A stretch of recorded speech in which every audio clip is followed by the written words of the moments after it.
So you've mentioned the toxins from the plants. You are known as the person that's popularized, the phrase, plants are trying to kill you. When I try to explain it to people, I perhaps don't do it in the articulate way that you do. I tend to get more support for the idea of plants are trying to defend themselves. People kind of can digest that phrasing a little easier. But then also I tend to get even more support when I talk about things like, agrochemicals, pesticides, being sprayed on, vegetation and fruit. And that's why, people can have issues with their health when they eat these foods that they've been told for forever are good for them.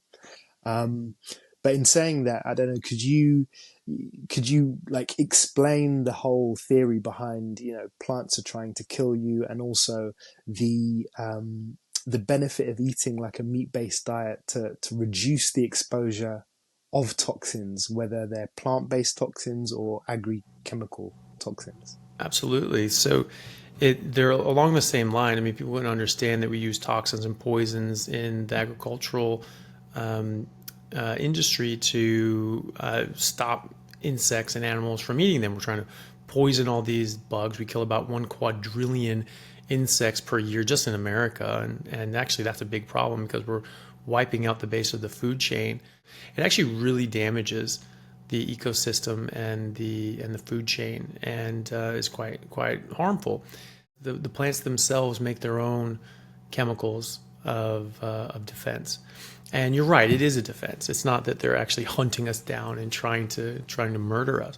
While animals can run away or fight back, plants can't. They're stationary, and so they have to use other defenses, and they actually go about a very thorough chemical warfare. They make about 1 million different defensive chemicals to try to kill, injure, and disrupt animals and insects trying to eat them. They can disrupt the hormones, so they make a lot of phytoestrogens and phytohormones that can act as those hormones or block the receptors for those hormones, so our naturally occurring hormones don't work. They can make you infertile. In fact, well, there is a theory that the heart shape, the classic sort of heart shape that you draw, actually comes from ancient Rome. That has, I mean, it doesn't look anything like a beating heart, does it? But it's sort of a symbol of love, and um, and you actually find this sort of shape on old Roman coins. And what it was a seed pod that was sort of in that shape and sort of had two sort of seeds in it and had this sort of teardrop sort of appearance to it, this double teardrop sort of appearance to it. And that was actually used as birth control. And so Okay. that was like, and so people in Rome would eat that. It would make them infertile, and then they could, have sex and debase themselves, any way they wanted. And in fact, it was so popular, they used it so much that they actually ate it to extinction. So that's a demonstration of the way that plants are trying to defend itself, because it's a pretty elegant way of shutting down a threat. We just stop it from you from being able to reproduce. The majority of plants in the world will make you extremely sick or even kill you. If you get lost in the woods and you run out of food, you can't just eat any random plant. You do have to be specially adapted and designed to break down and detoxify the different poisons in plants. And that's why different animals can eat different plants. Like we eat grapes and avocados, but grapes and avocados will kill cats and dogs. So there obviously are toxins in there. It's just that we have more defenses towards those toxins. But even though we have defenses towards a lot of these toxins, that doesn't mean that that doesn't build up. And chronic exposure to these low-grade toxins can cause harm, just like in livestock, it can cause these sorts of issues. It can cause issues in humans, and those same issues can be reproduced in dogs and cats and domesticated pets or pets in captivity if fed the wrong food. When you feed dogs and cats grain and plant-based kibble, or feed them the nonsense that we eat, they get so-called human diseases. What the hell is a human disease? Mm. It's diabetes, it's obesity, it's liver disease, Cancer. Yeah. cancer, exactly, and autoimmunity. osteoporosis. That's not something that happens in nature. Through technology, humans have eaten different plants because we've been able to figure out ways of detoxifying things, or not necessarily detoxifying things, but lowering the toxic load and increasing the bioavailability. Cooking can denature some of these toxins like lectins, but not necessarily get rid of all of them. Things like fermentation. So cows ferment things in their foregut, but we figured out how to do that just out in the open. We can do something called nixtamalization, which is how we normally treated corn, and that would open up the bioavailability and allow vitamins and minerals to become more available and get rid of some of the toxins. But that's a chemical process. We're soaking it in lye, putting in ash and clay and cooking and heating and doing all these other sorts of things. There's a lot of processes that went into it to lower the toxic load of these plants. Cassava is one of the most important calorie sources in the tropics. It's the number 3 calorie source in all the tropics. It's the number 1 calorie source for 750 million people worldwide. And cassava is very high in cyanide. And so there's bitter cassava and sweet cassava. Sweet cassava you can eat. It doesn't have enough cyanide to really kill you in one go, but bitter cassava does. And so you have to prepare it in such a way that it lowers that cyanide load. But it doesn't get rid of all of it. And so the sweet cassava that you're not even trying to get rid of the cyanide, and the bitter cassava that you can't get rid of all the cyanide, this can build up, and you get buildup of low-grade cyanide exposure. This is well known to cause thyroid dysfunction, even neurological dysfunction, because it damages and destroys the mitochondria and disrupts the electron transport chain, so that your cells can't make energy and they can get very damaged and even die.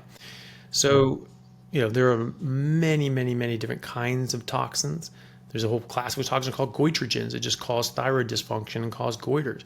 Kale is one of these. Do you subscribe to the idea that with regard to the agri-chemicals, the pesticides and everything that's sprayed on grass and feed effectively, do you subscribe to the idea that it's better to eat red meat because there is almost like a filtration process? They have multiple stomachs that enable them to make the feed that they eat a little less toxic to the humans that then eat their meat. Yeah, well, I mean that's exactly right. And it's certainly better to filter it through the animals than to just eat it straight ourselves. Because you're adding insult to injury there. You've got plants that are already toxic, and they were making them more toxic by putting all these chemicals on them, so even less animals can eat them, so that they can get a better crop yield. The ruminant animals do seem to be able to break down a lot of these agrochemicals. And even the chemicals in plants that they're not really designed to eat, that aren't really healthy for them, at least they do go through that fermentation process, and it lowers the toxic load, and so they're bringing in less toxins. I did see an article suggesting that cows and other ruminants could actually break down glyphosate, for example, and so they wouldn't absorb it. Whereas things like the monogastrics, like pigs and chicken, if they were fed these glyphosate sort of products and crops, that they're just going to absorb that, and so there's going to be glyphosate in the meat as well. I'm sure some of it will be filtered out, but it's going to be much better with the ruminant animals. And so while it is better to eat ruminant animals for that reason, even if they're grain finished, than pigs or chicken or fish that are farmed and raised with the wrong sort of food. I mean, if you farm something and you feed it the right food, fine.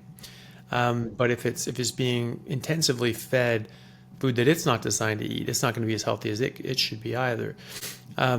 So I'm perfectly fine with people eating grain finished. It's still exquisitely healthy. I think of it as sort of like the gold and silver medalists in the Olympics. And, silver lost to gold, and that's sad. But silver also beat everybody else on earth. And so it's actually a pretty good spot to be in. And that's what I think of as grain finished. They objectively have less micronutrients, and the macronutrients are slightly different. For instance, they'll have more BCAAs in grain finished, and they'll have less DHA and EPA in the fat. Those are the animal fats that we need for our brain. 20% of our brain is made out of DHA, for instance, and you really have to get that from your food supply. We don't really make it very well ourselves, and you can't get it from plants. It has to come from meat. And so you have a better constellation of macro and micronutrients in grass-fed and finished. However, grain finished is still better than pretty much anything else you're going to eat. And it does do a pretty good job at filtering these things out. And that's why most people find that they do best with ruminant meat, even if it's grain finished.